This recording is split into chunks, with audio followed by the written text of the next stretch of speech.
मेरे पास 5 लाख रुपये नहीं है, लेकिन बदले में मैं आपको बहुत ही कीमती चीज़ दे सकता हूँ। ये कहकर राहुल ने अपनी बहन को राजवीर सिंघानिया की ओर बढ़ा दिया। सिमरन को आप अपने पास रखिए, अपने साथ ले जाइए। जब तक आपके 5 लाख का इंतजाम नहीं हो जाता, आप इसे अपने पास रख सकते हैं। सिमरन अपने शराबी और जुआरी भाई की इस हरकत पर सन्न रह गई। कुछ बोलने के लिए होंठ खोले, लेकिन शब्द उसके होंठों से निकल न सके।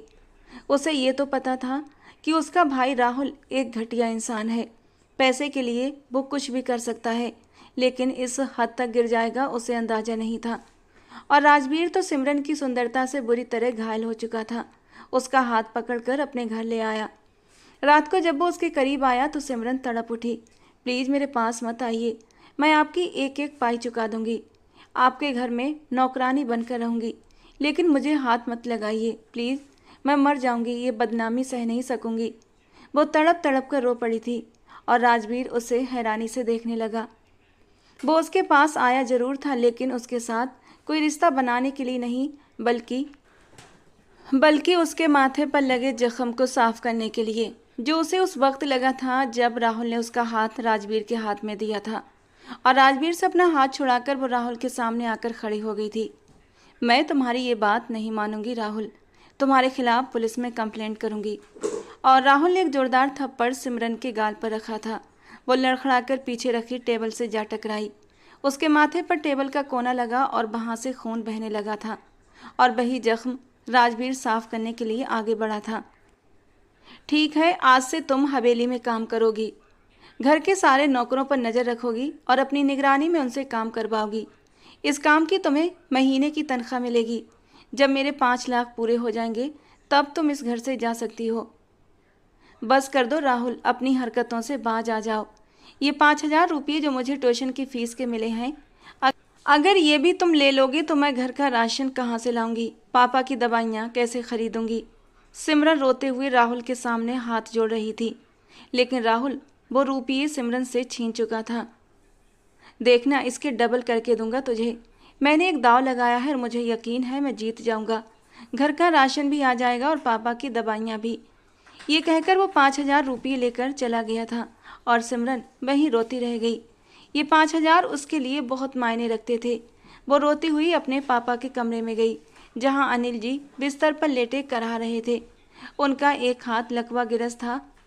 पापा, राहुल सारे पैसे ले गया। मैं एक एक पैसा जोड़ रही थी आपकी दवाई के लिए, घर के राशन के लिए। अनिल जी की आंखों में आंसू आ गए, लेकिन वो कुछ नहीं बोले। वो उनके पास बैठकर उनका हाथ पकड़कर काफ़ी देर तक रोती रही।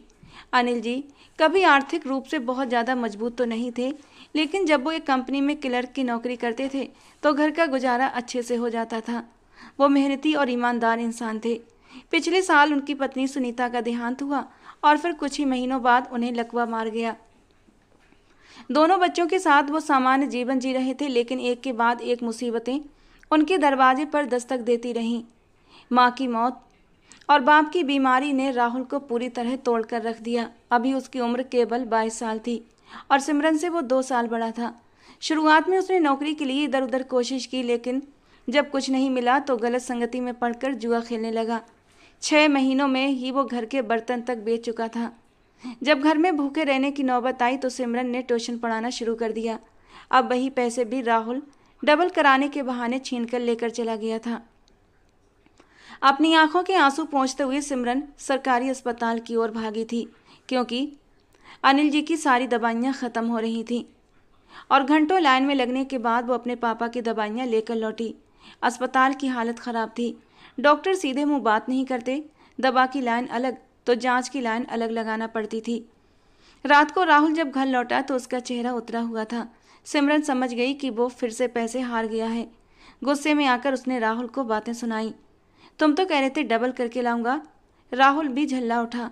बकवास बंद कर अपनी, मैं वैसे ही बहुत परेशान हूँ। सिमरन ने गौर से उसका चेहरा देखा तो वो सच में उसे परेशान लगा और कुछ डरा हुआ भी लग रहा था। वो बिना खाना खाए अपने कमरे में चला गया और सिमरन अफसोस से अपनी आंखों में आई नमी साफ करने लगी। अगली सुबह दरवाजे पर जोर की दस्तक हुई। सिमरन ने दरवाज़ा खोला तो एक अमीर सूट बूट पहने हुए एक बेहद रौबदार और खूबसूरत पर्सनालिटी का आदमी खड़ा था। साथ में कुछ गार्ड भी थे। इतनी बड़ी गाड़ी में उस इंसान का सिमरन के घर आना उसे सचमुच हैरत में डाल गया था। उनके घर तो उनके रिश्तेदार भी नहीं आते थे, फिर इतना अमीर आदमी उनके घर क्यों आया था? आसपास मोहल्ले के लोग भी झांक झांक कर देख रहे थे। राजवीर सिंघानिया को हैरान होकर देख रहे थे। यहाँ राहुल रहता है? उसने सिमरन को ऊपर से नीचे तक देखकर पूछा। जी, मेरा भाई है, आप कौन? सिमरन ने घबराते हुए पूछा। उसी वक्त राहुल भी कमरे से बाहर निकला और सामने खड़े राजवीर सिंघानिया को देखकर कांप उठा। राजवीर सिंघानिया शहर का नामी उद्योगपति। राहुल 4-5 दिन पहले ही उसकी कंपनी में इंटरव्यू देने गया था। उसकी हालत देखकर राजवीर ने उसे नौकरी पर भी रख लिया था और उसे 5 लाख रुपये एक जरूरी डील के पहुंचाने के लिए दे दिए थे। रास्ते में राहुल को एक पुराना दोस्त मिला जिसने उसे बहकाया, तो ये पैसे एक जगह डबल कर सकता है, 100% जीत पक्की है। राहुल लालच में आ गया और पूरा पैसा जुए में हार गया। अब राजवीर खुद उसके घर पहुंच चुका था, क्योंकि राजवीर के लिए राहुल का पता निकलवाना कोई मुश्किल काम नहीं था। राहुल राजवीर के पैरों में गिर पड़ा। माफ़ कर दीजिए सर, मैं लालच में आ गया था, प्लीज़ मैं आपके पैसे वापस कर दूंगा। जबकि सिमरन हैरानी से ये सब कुछ देख रही थी। राजवीर ने उसे ऊपर उठाया और एक जोरदार थप्पड़ मारते हुए कहा, बात पैसे की नहीं है, बात मेरे विश्वास की है। मैंने तुम्हारी हालत पर तरस खाकर तुम्हें नौकरी दी, लेकिन तुमने मेरे भरोसे को तोड़ दिया और मैं धोखेबाजों को बिल्कुल बर्दाश्त नहीं करता। ये कहकर राजवीर ने उसका कॉलर पकड़ लिया।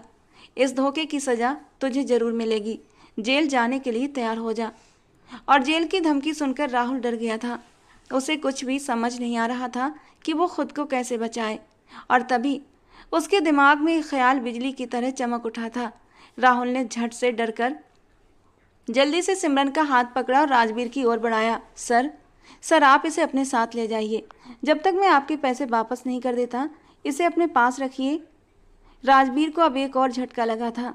उसे ये तो पता था कि राहुल झूठा है, धोखेबाज है, पर अब ये देखकर वो हैरान रह गया था कि ये आदमी इतना गिरा हुआ है कि अपनी बहन को सौंपने से भी नहीं हिचक रहा। सिमरन की आंखों में आंसू छलक आए। वो एक झटके से राहुल की ओर बढ़ी और उसे कॉलर से पकड़ते हुए बोली, बेगैरत इंसान, अपनी बहन का सौदा करते हुए तुझे शर्म नहीं आती? राहुल ने बदले में उसे खुद से दूर झटका था और वो लड़खड़ाकर आंगन में पड़ी टेबल से जा टकराई और उसके माथे से खून बहने लगा। तो क्या मैं जेल चला जाऊं? कम से कम तो किसी अमीर आदमी के पास जाएगी और मैं पापा का इलाज करवा सकूंगा। पापा का नाम बीच में मत लो राहुल, ये सब कुछ तुम सिर्फ और सिर्फ अपने लिए कर रहे हो। सिमरन की कांच जैसी हरी आंखों से आंसू बहने लगे और राजवीर अब तक पूरे हालात बहुत अच्छे से समझ चुका था। सिमरन की मजबूरी और उसकी बेबसी उसके दिल को छू गई थी। वो एक पल रुका, जैसे कोई बड़ा फैसला किया हो, फिर सख्त लहजे में बोला, ठीक है, 5 लाख के बदले मैं इस लड़की को अपने साथ लेकर जा रहा हूँ। सिमरन ने एक झटके से सर उठाकर राजवीर को देखा। वो देखने में एक अच्छे घराने का सभ्य और संस्कारी लड़का लग रहा था। उसे लगा कि वो राहुल की इस डील को ठुकरा देगा, लेकिन ऐसा नहीं हुआ था। वो तो फौरन ही राजी हो गया था। अब उसे राजवीर से सख्त नफरत महसूस हो रही थी। जबकि राजवीर ने आगे बढ़कर सिमरन का कांपता हुआ हाथ अपने हाथ में लिया था, जो बर्फ की तरह एकदम ठंडा हो रहा था। सिमरन ने तुरंत अपना हाथ छुड़ाते हुए कहा, छोड़िए मेरा हाथ, मैं कहीं नहीं जा रही। लेकिन राजवीर ने उसे मजबूती से थाम लिया और गाड़ी की तरफ ले चला। छोड़िए मुझे आपके साथ नहीं जाना। आपके पैसे राहुल ने लिए हैं ना? उसने आपको धोखा दिया है, तो उसी से बदला लीजिए, मुझे छोड़ दीजिए।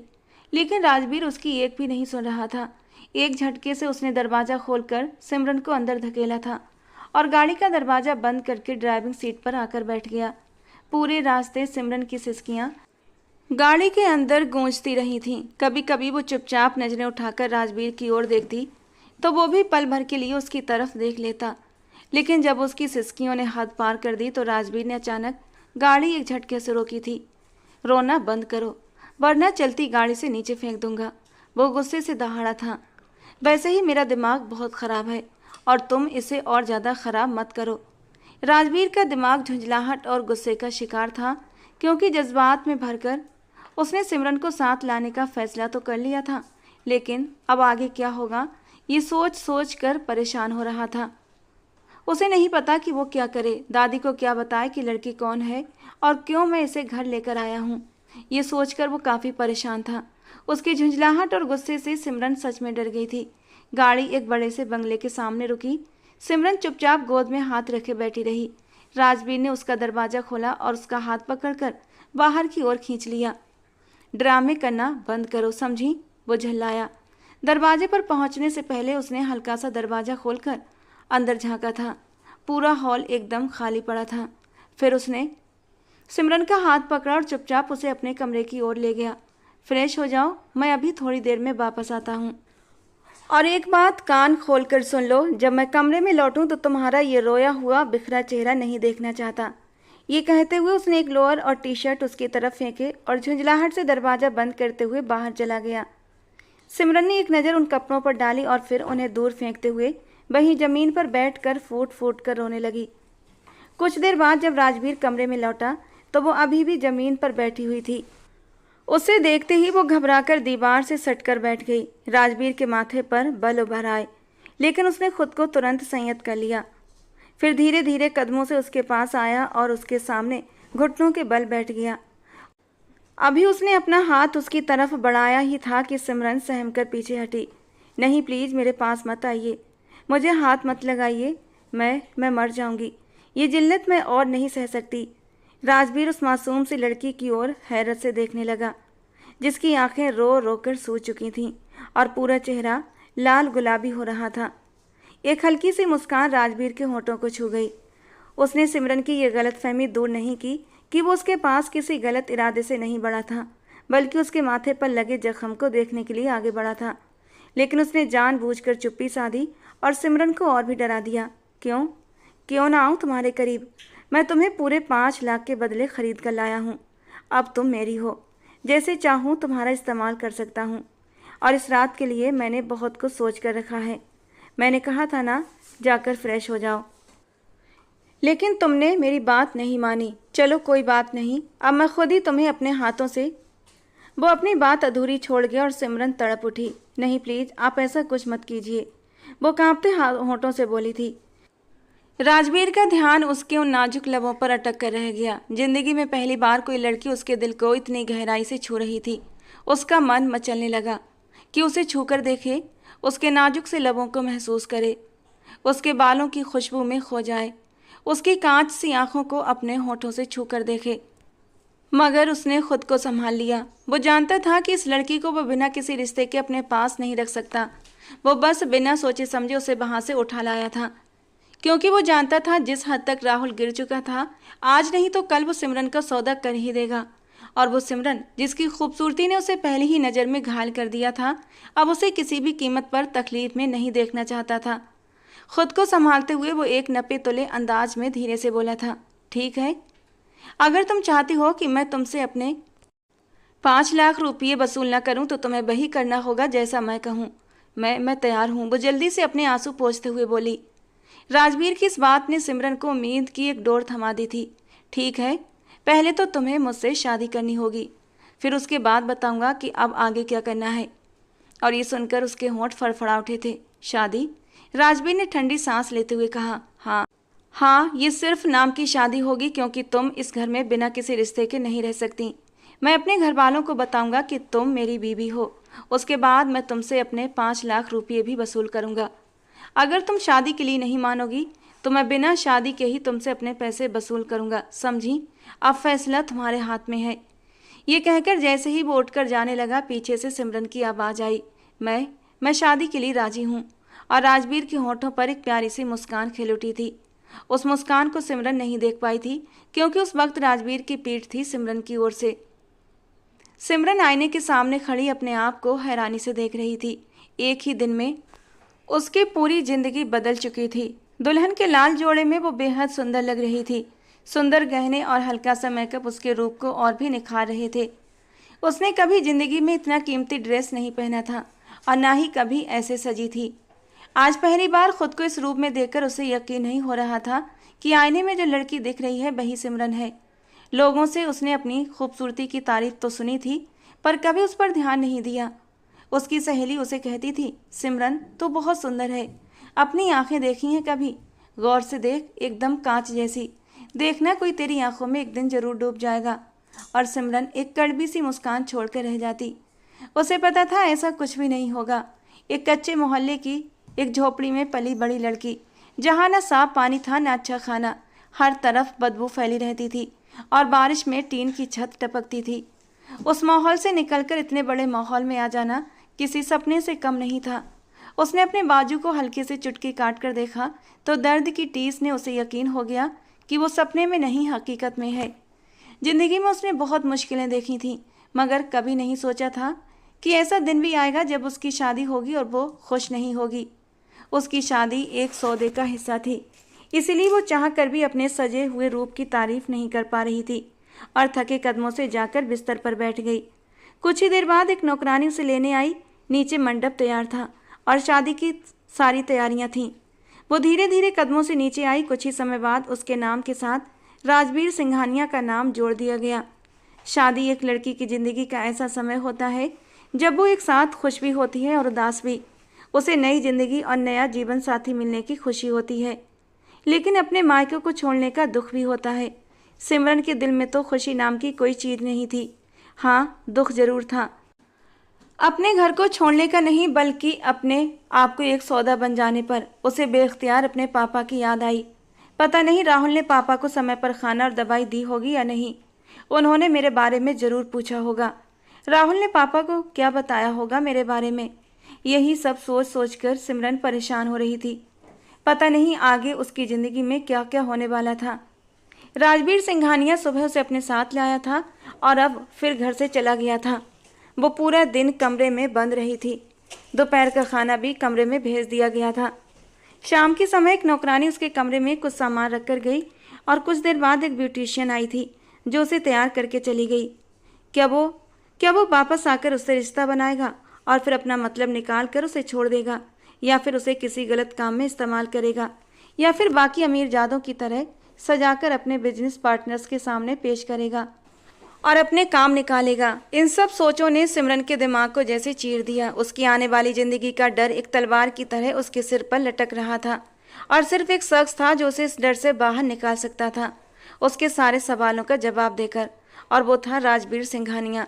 लेकिन वो तो गायब था। सिमरन बिस्तर की टेक लगाकर आंखें मूंद गई। उसका दिमाग इतना थक चुका था कि कुछ सोच पाने की हालत में अब बिल्कुल भी नहीं था। सिमरन को नींद आने लगी तो उसने एक तकिया सीधा किया और बिना कपड़े बदले वहीं बिस्तर पर आधी लेटी हुई सी सो गई। कहते हैं जब थकावट हद से ज़्यादा हो तो नींद कांटों के बिस्तर पर भी आ जाती है, और सिमरन को तो यहाँ एक नरम और मखमली बिस्तर मौजूद था। कुछ ही देर में वो गहरी नींद की आगोश में चली गई। रात के लगभग 2 बज रहे थे जब राजवीर सिंघानिया कमरे में दाखिल हुआ। उसकी आंखें लाल हो रही थीं और चेहरे से ही थकावट साफ झलक रही थी। आंखें नींद से बोझल हो रही थीं। कपड़े बदलने तक का उसे होश नहीं था। वो आगे बढ़ा और गिरने के से अंदाज में एकदम बिस्तर पर लेट गया। लेकिन तभी एक लड़की की चीख से पूरा कमरा गूंज उठा। एक नाजुक नरम सा शरीर राजवीर सिंघानिया के नीचे दबा हुआ था और निकलने की पूरी कोशिश कर रहा था। तभी राजवीर को याद आया कि अब उसकी बीबी भी है, जिससे आज ही शाम को उसकी शादी हुई है। वो झट से उठा और साइड टेबल का लैंप जलाया। सिमरन बिस्तर पर बैठी हुई थी और गहरी गहरी सांसें ले रही थी। उसने अपना हाथ सीने पर रखा हुआ था। राजवीर ने ध्यान से उसकी ओर देखा।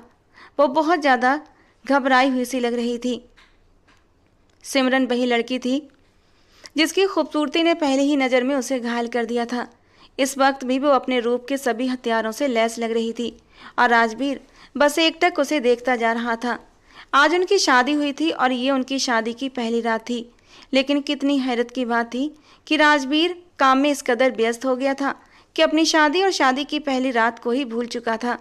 अब जब सामने दुल्हन बनी सिमरन को देखा तो पता नहीं क्यों बेख्तियार दिल की धड़कनें तेज होने लगी थीं।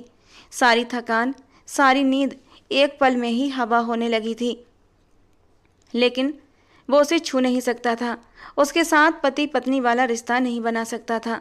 ये सोच कर ही पता नहीं उसे क्या हुआ कि वो उठकर एकदम से वॉशरूम में चला गया और फिर लौटकर अलमारी के सामने जाकर खड़ा हो गया, जबकि सिमरन उसकी हर हरकत को चुपचाप देख रही थी।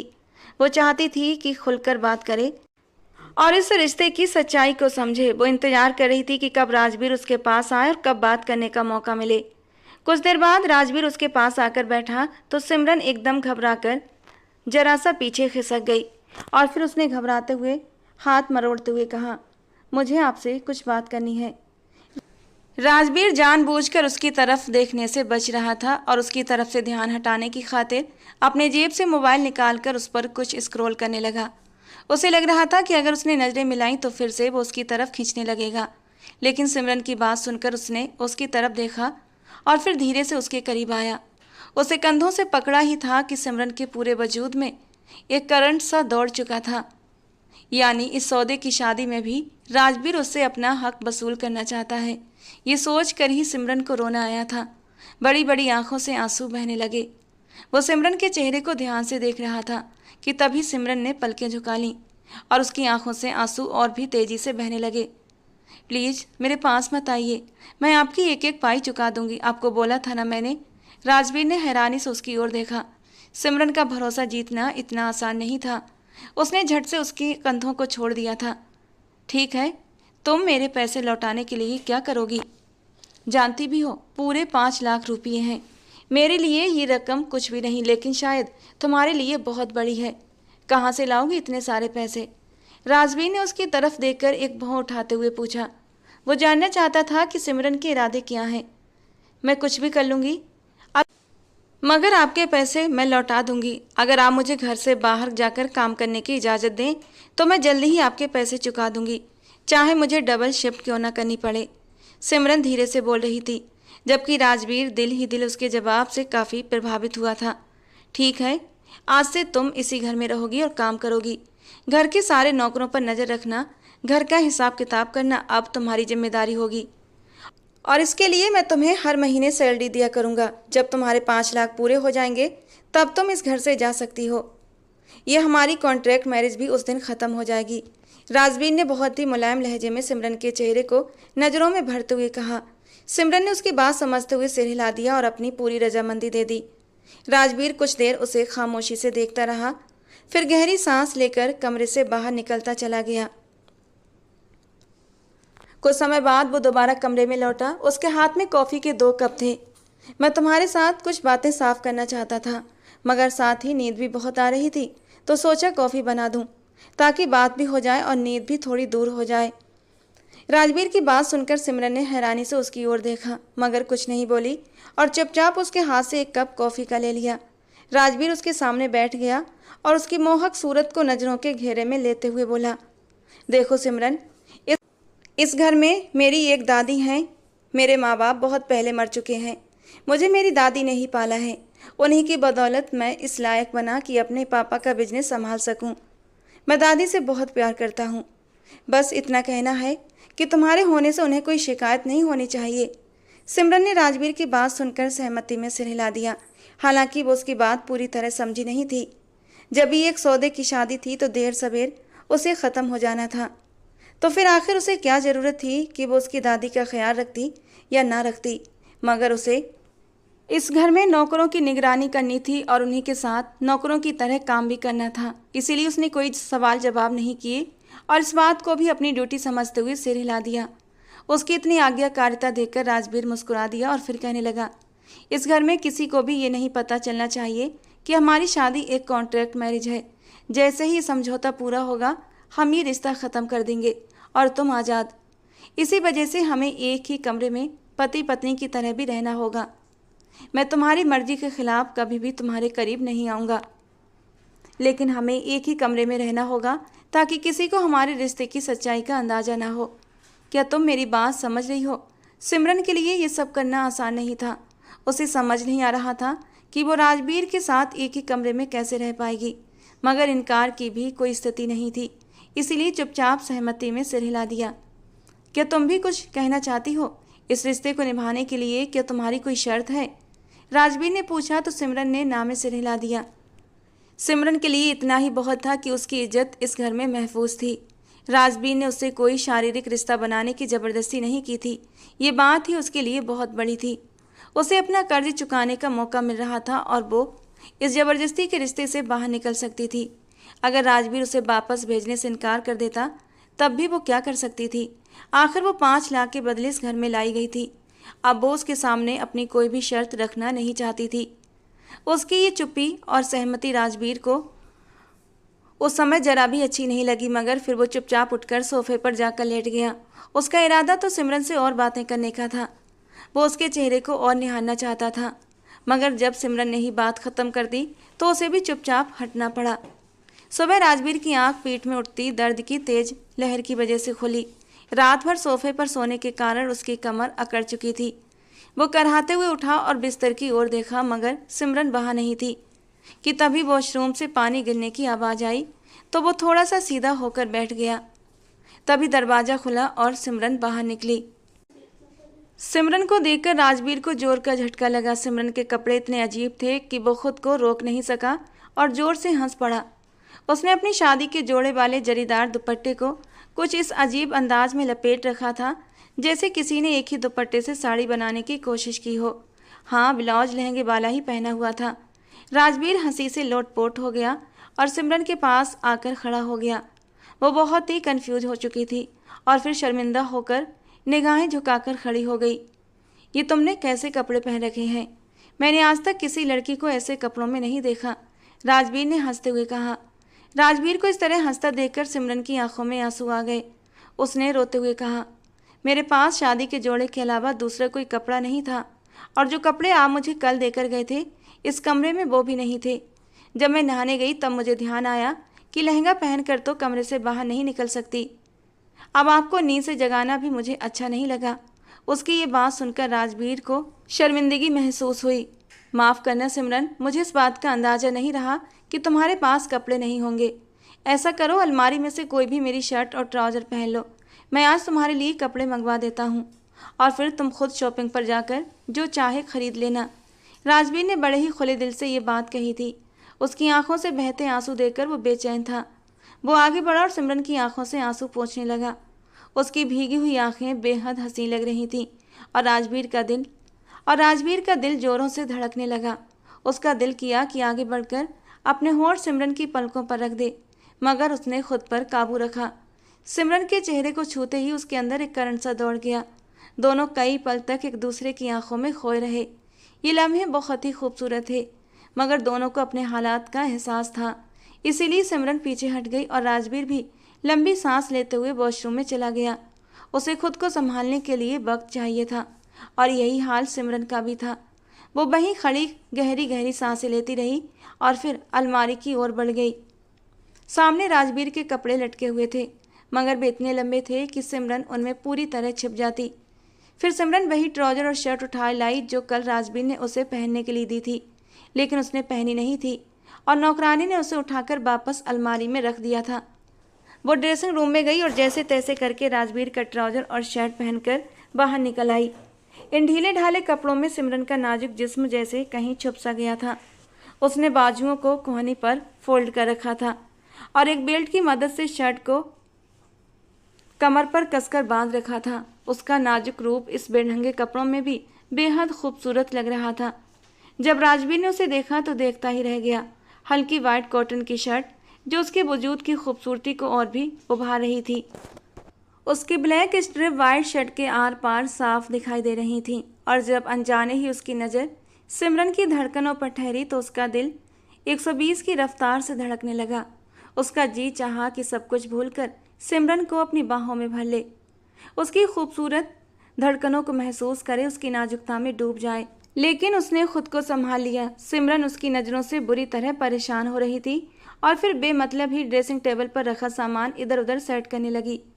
राजवीर के लिए उसे नज़रअंदाज करना आसान नहीं था, लेकिन फिर भी उसने खुद पर काबू रखा और कदम बाहर की ओर बढ़ाए कि तभी पीछे से उसे सिमरन की आवाज़ सुनाई दी। मुझे एक बार अपने पापा से मिलना है। राजवीर के कदम एक पल के लिए रुक गए। उसने मुड़कर सिमरन की ओर देखा। तुम्हारे पापा इस वक्त एक अस्पताल में एडमिट हैं और उनका इलाज चल रहा है। भगवान ने चाहा तो वो जल्दी ही ठीक हो जाएंगे। हॉस्पिटल में? लेकिन पापा तो घर पर थे ना, उनकी तबीयत तो ठीक है ना? वो एकदम घबराकर राजवीर के सामने आकर खड़ी हो गई। रिलैक्स, वो बिल्कुल ठीक है। कल पूरा दिन मैं इसी भागदौड़ में लगा रहा। अंकल जी की तबीयत बिगड़ने लगी थी तो मैं उन्हें लेकर अस्पताल चला गया था। राहुल को तो मैं एक ही नज़र में पहचान गया था कि वो कैसा इंसान है। कल पूरा दिन वो घर नहीं आया था और इसी दौरान अंकल जी की तबीयत और भी ज़्यादा बिगड़ गई थी। मैंने उन्हें एक अच्छे हॉस्पिटल में एडमिट करवा दिया है और डॉक्टर उम्मीद दिला रहे हैं कि वो जल्दी ही ठीक हो जाएंगे। और सिमरन की आंखों में आंसू चमकने लगे थे। ये इंसान तो उसकी उम्मीदों से भी बढ़कर अच्छा निकला। वो उसका ये एहसान कैसे चुकाएगी। शाम तक सिमरन कमरे में ही रही थी। घर के नौकर अभी तक हैरान थे कि उनका वो बॉस जो शादी के नाम से चिढ़ता था, अब अचानक एक पत्नी लेकर आ गया था और जो कमरे से बाहर भी नहीं निकल रही थी। सब नौकर सिमरन को देखने के लिए बुरी तरह बेताब थे, जो उनके बॉस की पत्नी बनी थी। मगर सिमरन ने जो कपड़े पहन रखे थे उनमें वो कभी भी बाहर नहीं आ सकती थी। राजवीर बाहर से लौटकर आया तो उसके हाथों में ढेर सारे शॉपिंग बैग थे, जिनमें सिमरन के लिए कपड़े, जूते, कॉस्मेटिक्स और बाकी ज़रूरत की सारी चीज़ें थीं। राजवीर ने सारा सामान सिमरन की ओर बढ़ा दिया और जब सिमरन ने सामान बाहर निकाला तो उसमें मौजूद लेडीज सामान देखकर उसका चेहरा शर्म से लाल हो गया, जबकि राजवीर एक होंठ दांतों से दबाते हुए उसकी ओर शरारत से देख रहा था। ये क्या बदतमीजी है राजवीर, आपको ये सब लाने की क्या ज़रूरत थी। उसने जल्दी जल्दी सारा सामान वापस बैग में डाला और लाल चेहरा लिए राजवीर की तरफ से पीट करके खड़ी हो गई। उसका दिल जोरों से धड़कने लगा था। राजवीर उसके सामने आकर खड़ा हो गया। क्यों ज़रूरत नहीं थी, पत्नी हो तुम मेरी, तुम्हारी चीज़ों का ख्याल मैं नहीं रखूँगा तो कौन रखेगा। वैसे साइज वगैरह तो मुझे पता नहीं था, लेकिन कल से तुम्हें देखने के बाद मुझे थोड़ा बहुत आइडिया हो गया था। वो उसकी खूबसूरत नाजुक वजूद को बड़ी ही गहरी नज़रों से निहार रहा था और उसकी नज़रों की तपिश महसूस करते हुए सिमरन ने जल्दी से अपने सीने पर हाथ रख लिए थे। आप बहुत बेशर्म हैं, वो ज़ोर से हंस पड़ा। तुमने बेशर्मी दिखाने का मौका ही नहीं दिया। मैं तो इससे भी ज़्यादा बेशर्म हूँ। वैसे तुम चाहो तो तुम्हारी अनुमति से मैं तुम्हें बेशर्मी दिखा सकता हूँ। 2 कदम आगे बढ़ते हुए उसने सिमरन के कान में सरगोशी की थी और साथ ही उसके कान की लौ को हल्के से अपने लबों से छू गया था और सिमरन का दिल धड़क उठा। उसे हल्का सा धक्का देते हुए सारा सामान उठाकर वो ड्रेसिंग रूम के अंदर भाग गई थी और फिर गहरी गहरी सांसें लेने लगी। पीछे से उसे राजवीर की आवाज़ आई थी, अच्छा सुनो, ब्लू वाला सूट पहनना तुम पर अच्छा लगेगा। उसने डार्क ब्लू कलर का सूट निकाला जिस पर हल्का मोतियों का काम किया गया था। बहुत खूबसूरत था। कपड़े पहनने से पहले जब उसने अपनी पर्सनल चीज़ें पहनी तो उसके लबों पर एक हल्की सी मुस्कान आई थी। साइज उसे एकदम फिट बैठा था। कितने घाघ है राजवीर, नज़रों ही नज़रों में मेरा साइज भी पता कर लिया। एक हल्की सी शर्मीली मुस्कान सिमरन के होठों को छू रही थी, लेकिन अगले ही पल उसका चेहरा उदास हो गया। मुझे अपनी औकात नहीं भूलनी चाहिए। मैं सिर्फ एक सौदे के लिए लाई गई हूँ। जैसे ही कर्ज उतर जाएगा मैं यहाँ से चली जाऊँगी। मुझे राजवीर के लिए अपने दिल में कोई जज्बात नहीं पालने चाहिए और राजवीर की इन बातों को मुझे सीरियसली नहीं लेना चाहिए। वो तो एक मर्द है। जब सामने खूबसूरत जवान लड़की मौजूद होगी तो कौन मर्द होगा जो अपने जज्बातों पर काबू रख सके, वो भी तब जब सामने वाली लड़की उसके साथ एक जायज़ रिश्ते में बंधी हो। मुझे पता है राजवीर मुझे पाना चाहता है, मेरे वजूद से अपनी प्यास बुझाना चाहता है और अगर ऐसा न होता तो वो मुझे पैसों के बदले अपने घर लेकर ना आता। मुझे खुद को मजबूत बनाना होगा, अपनी इज्जत को बचाकर रखना होगा। जज्बातों में बहकर अगर मैं कोई गलती कर बैठी तो राजवीर का तो कुछ नहीं बिगड़ेगा।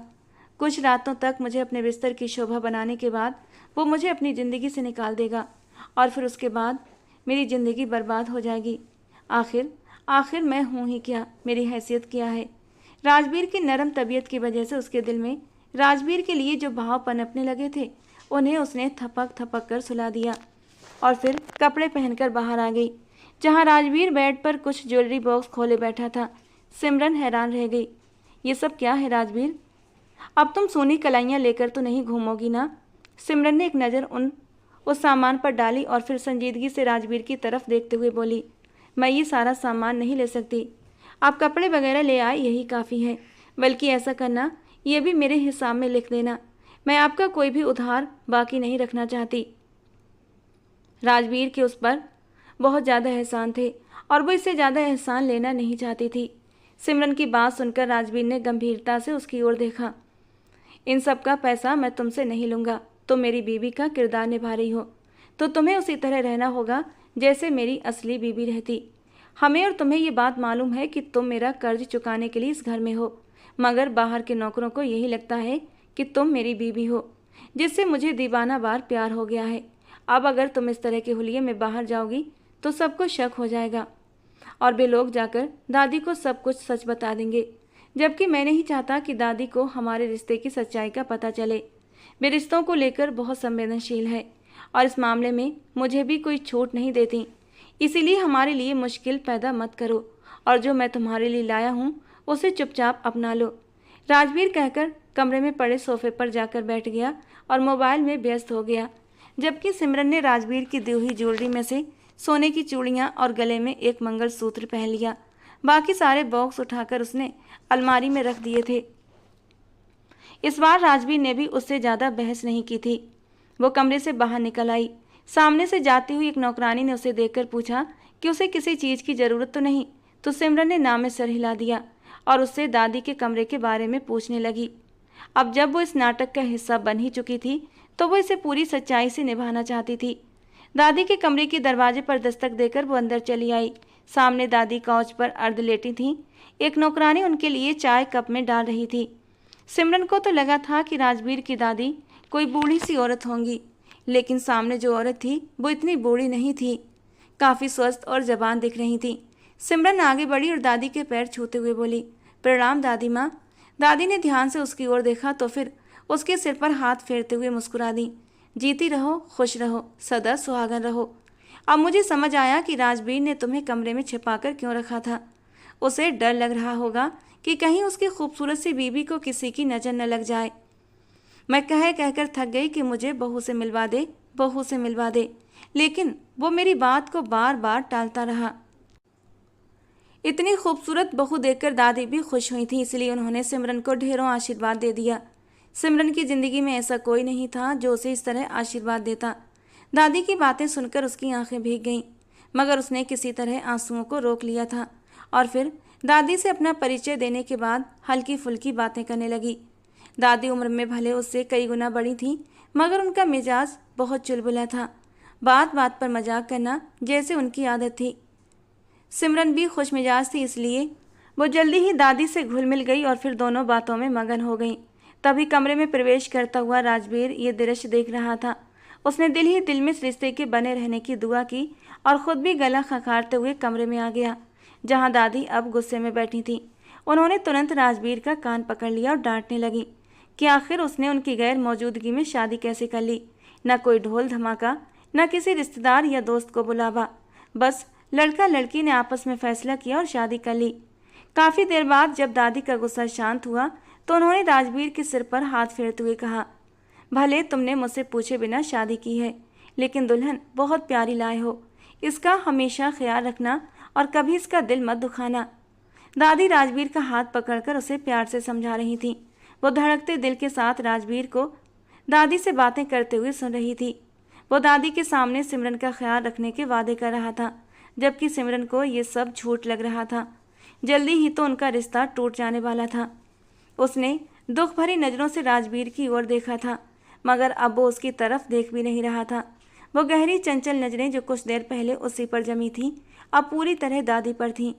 वो अपनी चमकती आंखों से दादी को ही देख रहा था, आंखों में ढेर सारी मोहब्बत और सम्मान लिए हुए। बेखुदी में सिमरन के दिल में ये तमन्ना जागी, काश इन आंखों में मेरे लिए भी ऐसी ही मोहब्बत हो। कुछ भी हो, राजवीर बहुत ख्याल रखने वाला और चाहने वाला पति था, और ऐसा पति तो हर लड़की चाहती है। ना चाहते हुए भी सिमरन अपने दिल में राजवीर के लिए एक जगह बनते हुए महसूस कर रही थी। कुछ देर बाद सब लोग डाइनिंग हॉल की तरफ चले गए, जहां दादी ने सिमरन के स्वागत में तरह तरह के पकवान बनाए थे। धीरे धीरे दादी और सिमरन की गहरी दोस्ती हो गई। दिन में सिमरन सभी नौकरों से अपनी निगरानी में काम करवाती, दादी के लिए उनके मनपसंद खाने बनाती और कभी कभी राजवीर के लिए भी उसकी पसंद की डिश बना देती। राजवीर और दादी के सारे काम वो अपने हाथों से करती। दादी उससे बहुत प्यार करने लगी थी। सिमरन को भी दादी से बहुत दिली लगाव हो गया था।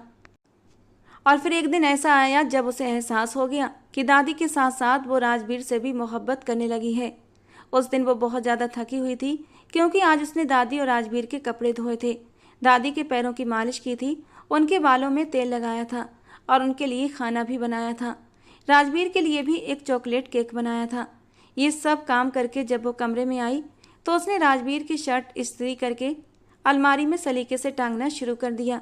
आखिरी शर्ट को टांगने लगी तो अचानक राजवीर की उसी टी शर्ट पर नज़र पड़ी जो वो रात को पहनकर सोया था और अब हैंगर में लटक रही थी।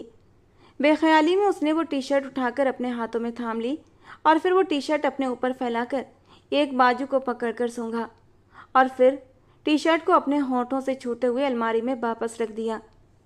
ये एक अनजाने में हुई हरकत थी, मगर उसी पल उसे एहसास हो गया कि वो राजवीर की मोहब्बत में डूब चुकी है। इस एहसास के साथ उसकी आंखों में आंसू आ गए। वो सारा दिन उदास रही ये सोचकर कि जैसे ही कर्ज उतर जाएगा वो यहाँ से चली जाएगी। और इसी सिलसिले में रात को उसने राजवीर से पूछा, आपने मेरी मंथली सैलरी कितनी तय की है? उसे यहाँ रहते हुए करीब 2 महीने हो चुके थे। इन 2 महीनों में वो अपने पापा से भी जाकर मिलाई थी। उसके पापा अब पहले से काफ़ी ठीक हो गए थे। बैसाखी के सहारे चलने भी लगे थे। अपने छोटे मोटे काम भी खुद कर लिया करते थे। राजवीर ने उन्हें किराने की दुकान कर दी थी जिस पर अनिल जी बैठने लगे थे। राहुल का तो कुछ पता ही नहीं था कि वो कहाँ चला गया। बस उसने एक खत छोड़ा था कि वो अपने दोस्त के साथ दुबई जा रहा है पैसे कमाने। उसका सवाल सुनकर राजवीर के चेहरे की मुस्कान भी फीकी पड़ गई थी। तुम्हें कितनी चाहिए? राजवीर ने आईब्रो उठाते हुए उससे पूछा। उसके चेहरे की फीकी मुस्कान को सिमरन भी देख चुकी थी, जितनी किसी नौकर की होती है। ये कहते हुए उसे बहुत तकलीफ हुई थी। वो पूरी दुनिया के सामने नौकर बनकर रह सकती थी, लेकिन राजवीर के सामने नौकर बनना उसे बहुत दुख दे रहा था और इस ख्याल से ही उसकी आंखें भीगने लगी थीं। राजवीर ये सब देख रहा था। वो सिमरन की ओर बढ़ा। सिमरन जब अपने आंसू न रोक सकी तो उसने मुंह मोड़ लिया। राजवीर बिल्कुल उसके पीछे आकर खड़ा हो गया और उसके दोनों कंधों को पकड़कर उसका रुख अपनी ओर कर लिया।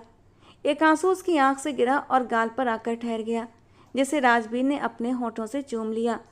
राजवीर के होंठ अपने गाल पर महसूस करते ही सिमरन की जैसे सांसें रुक गईं। उसके शरीर में एक सिहरन दौड़ गई। दोनों बेसुध होकर एक दूसरे की आंखों में देख रहे थे। सिमरन के कंधों को थामे राजवीर थोड़ा सा उसके करीब हुआ और उसकी आंखों में झांकने लगा और फिर अचानक झुकते हुए उसने सिमरन के होंठों पर अपने होंठ रख दिए और खुद को सुकून देने लगा।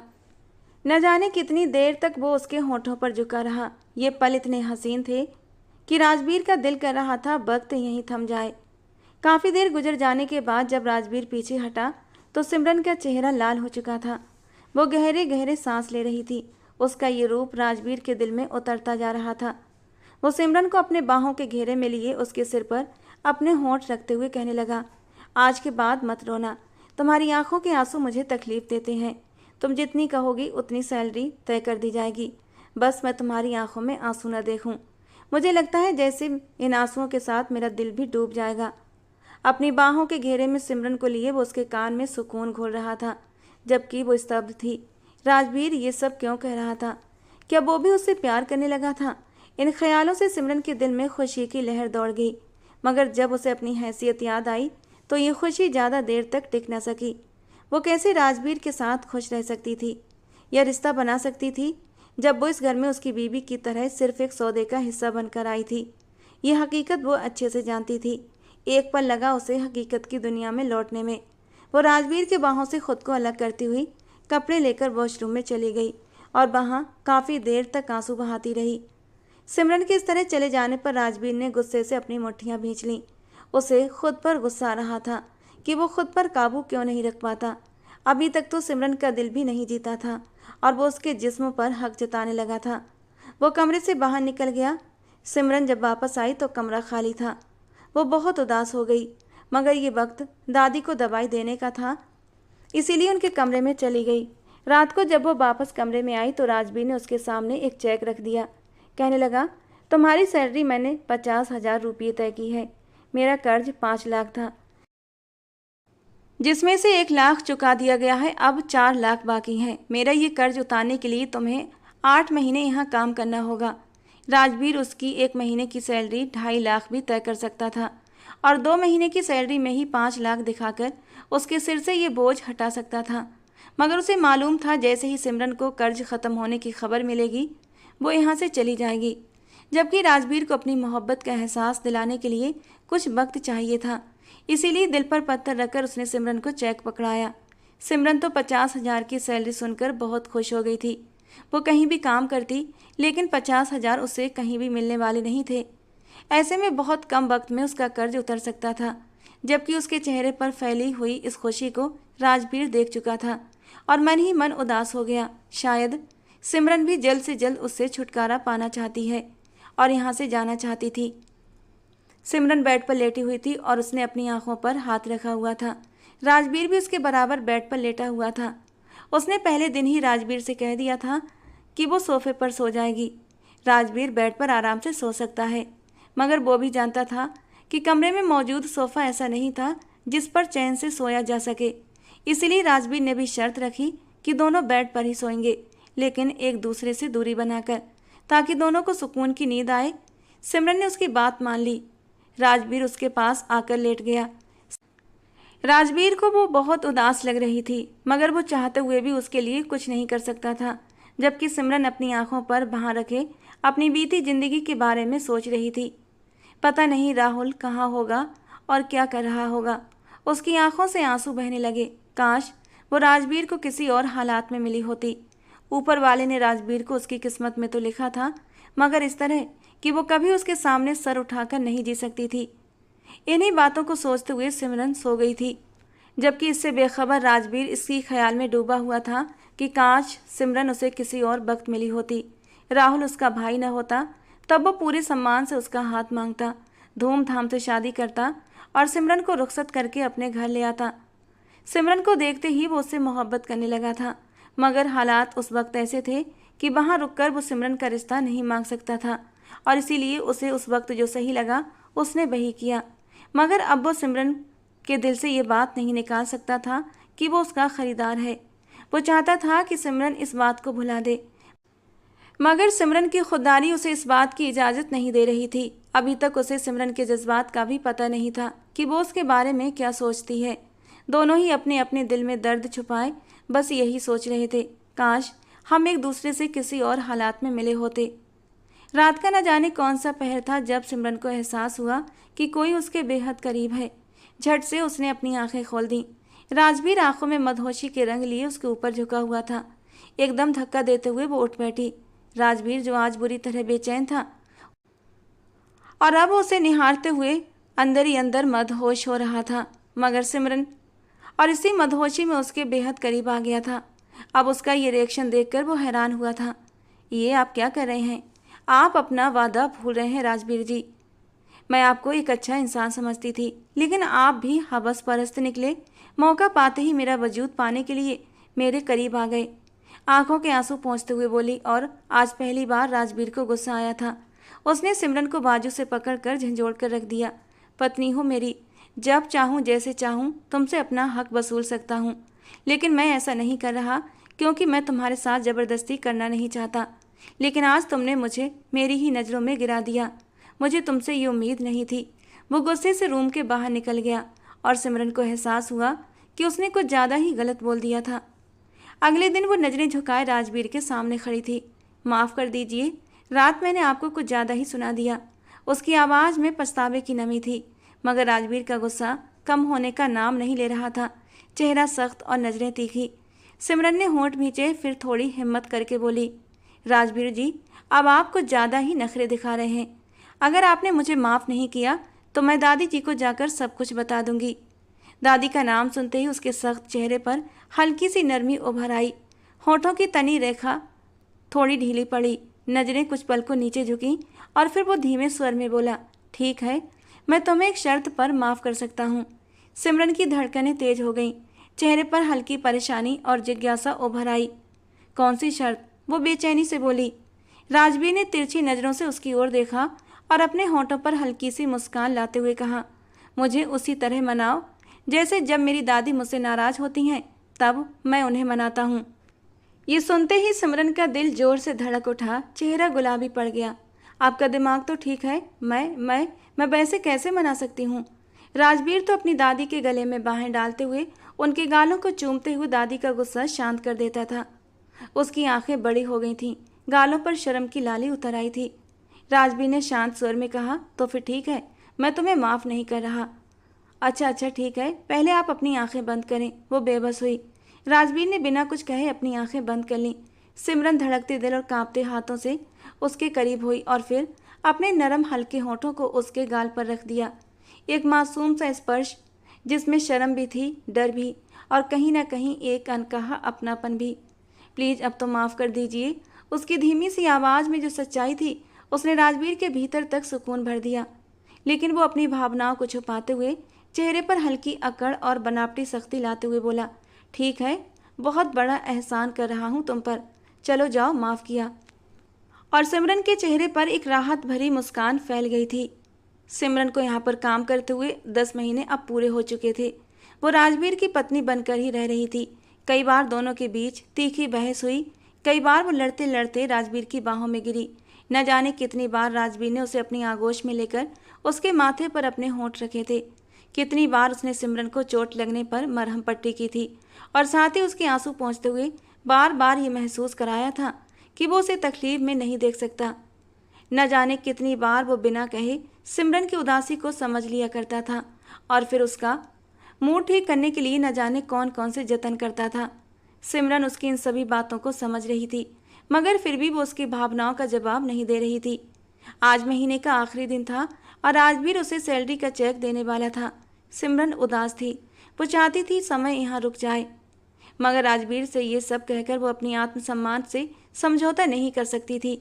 उसके पास केवल स्वाभिमान ही बचा था। उसे ये भी नहीं पता था कि यहाँ से जाने के बाद उसका ठिकाना क्या होगा, वो कहाँ रहेगी, मगर उसे ये सुकून था कि वो राजवीर का कर्ज चुका देगी। राजवीर ने उसकी सैलरी का चेक उसके सामने रखा और सिमरन की आंखों के आगे धुंध सी छा गई। चेक उठाकर उसने दोबारा राजवीर के हाथ में थमाया और बोली, आज से आपका कर्ज खत्म हो गया। अब तुम कहाँ जाओगी? राजवीर ने धीमी आवाज़ में पूछा। क्या ऐसा नहीं हो सकता कि तुम यहीं पर रह जाओ? मैं हर महीने तुम्हें वैसे ही सैलरी देता रहूँगा। दादी तुमसे बहुत जुड़ चुकी हैं, घर के सारे काम तुमने संभाले हुए हैं। मैं बेफिक्र हो गया था, अब घर की तरफ से परेशानी होगी। राजवीर का लहजा बहुत नरम था। न जाने उसकी कोशिशों में कहाँ कमी रह गई थी कि सिमरन अब तक उसके दिल की बात समझ नहीं पाई थी। वो चाह कर भी उससे अपने प्यार का इजहार नहीं कर पा रहा था। सिमरन का दिल टूट चुका था। पहले तो उसे लगा कि शायद राजवीर उसे अपने प्यार की वजह से रोक रहा है, मगर अब समझ आया कि वो तो सिर्फ अपने घर की देखभाल के लिए उसे रोक रहा था। चलो ठीक है, फिर ऐसे ही सही, कम से कम वो राजवीर के करीब तो रह सकती है। उसने उसकी बात मान ली और दादी के कमरे की तरफ बढ़ गई। सिमरन रात को अपने कमरे में नहीं आई थी, बल्कि वहीं दादी के कमरे में ही सो गई थी। अगली सुबह जब वो अपने कमरे में आई तो राजवीर बहुत उदास था। वो पूरी रात जागता रहा था, आंखें लाल हो रही थीं। मैं बस अपने कपड़े लेने आई हूँ, फिर दूसरे कमरे में जाकर नहा लूँगी और घर के काम भी देखूंगी, सिमरन ने झुकी नज़रों से कहा। राजवीर को लगा अब जब सिमरन ने उसका कर्ज चुका दिया है तो वो उससे दूर जा रही है, और इसीलिए दादी के कमरे में भी रही, जबकि सिमरन ये सोच रही थी कि राजवीर ने उसे सिर्फ अब घर के कामों के लिए रोका है। दोनों ही अपने अपने भ्रम में उलझे हुए थे। ठीक है, अपने कपड़े लो और जाओ यहाँ से, राजवीर ने गुस्से में कहा और वॉशरूम में घुस गया। सिमरन उसका गुस्सा महसूस कर चुकी थी, मगर समझ ना पाई कि उसे गुस्सा किस बात पर था। वो कपड़े लेकर दादी के कमरे में चली गई। वो वहीं पर नहाकर कपड़े बदलने के बाद घर के काम देखने लगी। आज उसने वॉशिंग मशीन चालू कर दी और घर के सारे कपड़े धोने लगी। हालांकि इसके लिए नौकरानी थी, मगर अब उसे लग रहा था कि ये काम उसी के हैं। उसने चादरें, पर्दे, तकिए सब इकट्ठा करके धोने शुरू कर दिए। मौसम बदल रहा था, उसे परहेज की ज़रूरत थी, मगर उसने परवाह नहीं की और शाम होते होते सिमरन को बुखार ने घेर लिया। वो दादी के कमरे में पड़ी हुई थी और आंखें लाल हो रही थीं। दादी ने डॉक्टर बुलाया, जिसने उसे मौसम बदलने का बुखार बताया और दवा दे दी, मगर बुखार था कि उतर नहीं रहा था। वो अर्ध चेतन अवस्था में थी और बार बार राजवीर का नाम ले रही थी। जब राजवीर घर लौटा तो दादी ने उसकी अच्छी खासी क्लास ले ली। कैसे पति हो तुम? अपनी बीवी की खबर तक नहीं तुम्हें कि वो किस हाल में है? फौरन इसे डॉक्टर के पास ले जाओ। राजवीर हक्का बक्का होकर दादी को देखने लगा। सिमरन अब भी बेसुध थी और राजवीर का नाम ले रही थी। कुछ देर बाद राजवीर ने सिमरन को अपनी बाहों में उठाया और फिर कार में डालकर डॉक्टर के पास ले गया। वापस आकर भी दादी ने सिमरन को अपने कमरे में ले जाने को कहा। तो राजवीर ने चुपचाप सिमरन को फिर से बाहों में उठाया और दादी के कमरे में छोड़ दिया। रात के 12:30 बजे तक सिमरन का बुखार टूट चुका था। उसकी आंखें खुली तो खुद को दादी के कमरे में पाया। वो उठकर बैठी, मगर इससे पहले कुछ बोलती एक मर्दाना भारी हाथ उसके मुंह पर आ गया। उसने चीख मारनी चाही, मगर चीख भी ना निकल सकी। राजवीर ने उसे कान में चुप रहने को कहा और फिर उसे अपनी गोद में उठाते हुए अपने कमरे में ले गया। उसे बेड पर बिठाने के बाद उसने पलटकर दरवाज़ा बंद किया और उसके सामने आकर बैठ गया। सिमरन हैरत से टकटकी लगाए उसके चेहरे की ओर देखती जा रही थी और बात को समझने की कोशिश कर रही थी। राजवीर ने एकदम उसके पास बैठते हुए उसे अपनी बाहों के घेरे में भर लिया और फिर बेहद शिद्दत से उसका चेहरा चूमने लगा। मुझे लगा था मेरी अनकही बातों को तुम समझ जाओगी, मगर तुम बहुत ही बुद्धू हो, जिसे न मेरे जज्बात समझ आते हैं, न मेरी मेहरबानियों का मतलब, ना ही मेरे किसी भी व्यवहार में तुम्हें मेरा प्यार दिखा। इसीलिए अब मुझे शब्दों का सहारा लेना पड़ रहा है। मैं तुमसे बहुत प्यार करता हूँ सिमरन, और एक पल के लिए भी तुमसे जुदा नहीं हो सकता। राहुल का कर्ज तो बस एक बहाना था। मैं सिर्फ तुम्हें अपने पास रखना चाहता था, इसीलिए कर्ज के बहाने तुम्हें अपने पास ले आया, ये सोचकर कहीं मेरा प्रपोजल सुनकर तुम शादी से इनकार न कर दो, या फिर तुम्हारा किसी और में इंटरेस्ट ना हो। मैं तुम्हें किसी भी हाल में खोना नहीं चाहता था, लेकिन मुझे लगता है मैंने तुम्हें खो दिया है। प्लीज़ मेरी ज़िंदगी में वापस आ जाओ, हमारी झूठी शादी को सच्चा बना दो, मेरी चाहत को अपने साथ का सम्मान दे दो। राजवीर तड़पते हुए लहजे में कह रहा था।